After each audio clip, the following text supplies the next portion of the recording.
লক্ষ্মীপুর নোয়াখালীর ভুলুয়া নদীসহ সকল খাল দখলে প্রশাসনের নিষ্ক্রিয়তা ও ব্যর্থতা কেন বেআইনি ঘোষণা করা হবে না মর্মে রুল জারি করেছে হাইকোর্ট।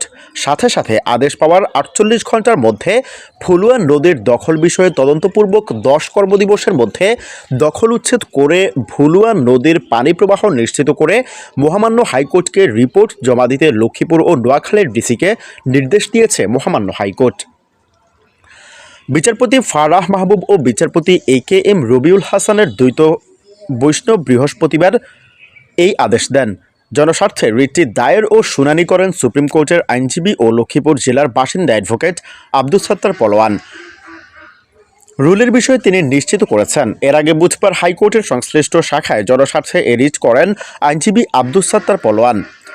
তিনি বলেন, গত 23 আগস্ট তারিখে ইংরেজি দৈনিক দ্য বিজনেস স্ট্যান্ডার্ড ও লক্ষ্মীপুর 24-এ ভুলুয়া নদীসহ লক্ষ্মীপুর জেলার বিভিন্ন নদী খাল অবৈধ দখল নিয়ে সচিত্র প্রতিবেদন প্রকাশিত হয়। প্রতিবেদনগুলো দেখে আমি জনস্বার্থে এ রিট দায়ের করি। দেখুন, লক্ষ্মীপুর নোয়াখালী দুটি উপকূলীয় জেলা, এখানে কখনো বন্যা হয় না, বন্যার পানি জমে না।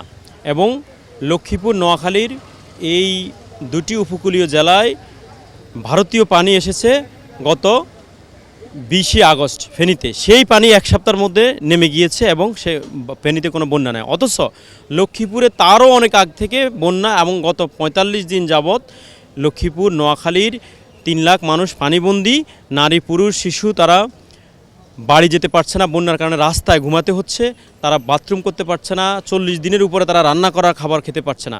এইরকম পরিস্থিতিতে দেশের 4টি সংবাদ মাধ্যমে দি বিজনেস স্ট্যান্ডার্ড, সময় টেলিভিশন, তারপরে হচ্ছে লক্ষ্মীপুর 24 সহ অনেক কয়েকটা পত্রিকায় নিউজ এসেছে, সেগুলোকে আমরা মহামান্য হাইকোর্টের দৃষ্টি আকর্ষণ করে রিট দায়ের করেছি যে এই ভুলুয়া নদী সহ লক্ষ্মীপুর নোয়াখালী যে খালগুলো বেদখল হয়ে গিয়েছে, দূষণ হয়ে এটা টোটালি জল প্রবাহ বন্ধ হয়ে গিয়েছে, এই প্রবাহের ক্ষেত্রে বিবাদীদের নিষ্ক্রিয়তা এবং তাদের ব্যর্থতাকে কেন অবৈধ ঘোষণা করা হবে না, সেই মর্মে আমরা আজকে শুনানি শেষে মহামান্য হাইকোর্ট রুল জারি করেছেন এবং সেই সাথে মহামান্য হাইকোর্ট আদেশ দিয়েছেন যে আদেশ পাওয়ার 48 ঘণ্টার মধ্যে যাতে লক্ষ্মীপুর এবং নোয়াখালীর ডিসি এই বিষয়ে তদন্ত করেন এবং তদন্ত করে কারা কারা এখানে এই দখলগুলো করেছেন তাদেরকে এবং দখল কীভাবে দখল করেছে চিহ্নিত করে 10 কর্মদিবসের মধ্যে এই দখল উচ্ছেদের ব্যবস্থা গ্রহণ করে সেই মর্মে মহামান্য হাইকোর্টকে রিপোর্ট দেওয়ার জন্য মাননীয় আদালত বলেছেন। তো আমরা মনে করি আজকের এই মহামান্য হাইকোর্টের এই আদেশের কারণে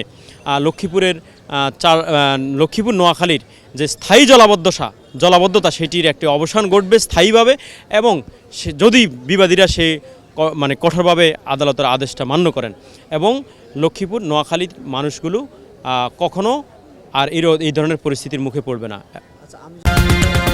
লক্ষ্মীপুর 24 বিশ্বজুড়ে লক্ষ্মীপুর।